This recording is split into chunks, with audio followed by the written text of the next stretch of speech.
తో పాటు జాలి, దయ, కరుణ గుణాలు ఉంటాయి. మనిషిలో మానవత్వం, దయ లేకపోతే మనిషి కూడా ఒక సాధారణ జంతువులా మారిపోతాడు. మనిషిని ఒక మనిషిగా నిలబెట్టేది దయా, మానవత్వం మాత్రమే. దయ అంటే జాలి మాత్రమే కాదు, పరుల కష్టాలలో ఉన్నప్పుడు చిన్న సాయం చేసినా చాలు, ఇతరుల కష్టాలలో చిన్న చిరునవ్వుతో పలకరిస్తే చాలు, ఇతరుల బాధల్లో పాలు పంచుకొని చిన్న మాట సాయం చేసినా చాలు. చిన్న చిరునవ్వు, చిన్న సాయం, చిన్న ప్రోత్సాహం ఇవి చిన్నవే కావచ్చు, కానీ వారి జీవితాలను మార్చగలిగేటువంటి ఆయుధాలు. ఇతరుల బాధలను తన బాధలుగా భావించడం, చుట్టుపక్కల వారు కష్టాలలో ఆపదలో ఉన్న వారిని ఆదుకోవడమే దయ యొక్క అసలు రూపం. కుల మతాల భేదాలు చూపకుండా ఇతరుల బాధలను తన బాధలుగా భావిస్తూ వారికి అందించేటువంటి చిన్న సహాయమే మానవత్వం. ఈ ప్రపంచంలో ఆనాటి నుండి నేటి వరకు ఎంతోమంది మహానుభావులు మానవత్వాన్ని, దయాను ఆయుధంగా చేసుకొని ఈ సృష్టిని ధర్మ మార్గంలో ముందుకు నడిపిస్తున్నారు. ఉదాహరణకు మహాత్మా గాంధీ గారు అహింస, కరుణ ద్వారా భారతదేశానికి స్వాతంత్రం తీసుకువచ్చారు. మదర్ తెరిసా గారు పేదలకు, అనారోగ్యంతో బాధపడుతున్న వారికి దగ్గరుండి సేవలు చేశారు.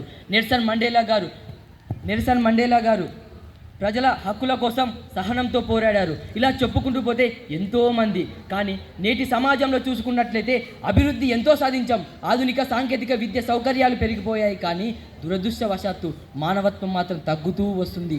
పలకరింపులు, చుట్టరికాలు అన్నీ టీవీ స్క్రీన్ పైనే. కష్టాలు ఉన్న వ్యక్తికి సహాయం చేయడం మానేసి లైక్ కొడితే చాలు. రోడ్డుపై ప్రమాదాలు జరిగితే సహాయం చేయకుండా మొబైల్ ఫోన్లో వీడియోలు తీసి వైరల్ చేస్తున్నారు. ఇది ఎక్కడి మానవత్వం? ఇది ఇలాగే కొనసాగుతూ భావి తరాలకు పాకినట్లయితే దేశం కాదు, ప్రపంచ వినాశనానికే దారితీస్తుంది. మానవత్వం తేమ ఆరిపోతున్న ఈ సమాజంలో సాయం అనే మాట అంతరించిపోతుంది. నాకేంటి, నాకెందుకు అంటూ నాలాంటి వాడే పక్కకు జరుగుతుంటే మనిషిని మనిషే వేటాడే రోజు వస్తుంది. మనిషే క్షణం వస్తుంది. మరి మనిషిలో మానవత్వం, దయ తగ్గడానికి కారణాలేమిటి? నాది, నాకంటూ స్వార్థం, అధిక సంపదను సంపాదించాలన్న ఆశ, మానవ సంబంధాలను ఆర్థిక సంబంధాలుగా చూస్తూ దూరం పెడుతున్నారు. ఈ పైవన్నీ ఎవరైతే అధిగమిస్తారో వారిలో మానవత్వం, దయ వికసిస్తుంది, పరిమళిస్తుంది. మళ్ళీ మనిషిలో మానవత్వ విలువలను పెంచుకోవడానికి నాకు తెలిసిన కొన్ని మార్గాలు మీ ముందు పెడుతున్నాను. సమాజంలో నేరాలు జరగకుండా హింస మార్గంలో కాకుండా అహింస మార్గంలో జయించాలని విద్యార్థి దశ నుండే నేర్పించాలి. ఆపదలో కష్టాలు ఉన్న వ్యక్తికి సహాయం చేయాలన్న మానవత్వం చిన్నప్పటి నుండే అలవాటు కావాలి. సొంత లాభం కొంత మానుకొని ఇతరుల కోసం తోడ్పడవై అని ఆనాడు గురజాడ అప్పారావు గారు అన్నారు. అంటే మన సమయంలో స్వచ్ఛందంగా కొంచెం ఇతరుల కోసం ఉపయోగిస్తే అది దేశ అభివృద్ధికి తోడ్పడుతుంది. 10 మందికి దారి కావాలంటే ఎన్నో పరీక్షలు నెగ్గాల్సిందే.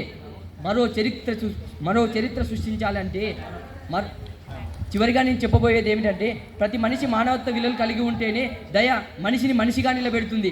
మానవత్వం ప్రపంచాన్ని మనుషులా కట్టివేస్తుంది. కుల మతాలను కూలద్రోలి, దాన దహనాలను పారద్రోలి, ద్వేషాలను తరిమికొట్టి, స్వార్థాలను పాతిపెట్టి మీరందరూ దీనిలో భాగస్వాములు అవుతారని కోరు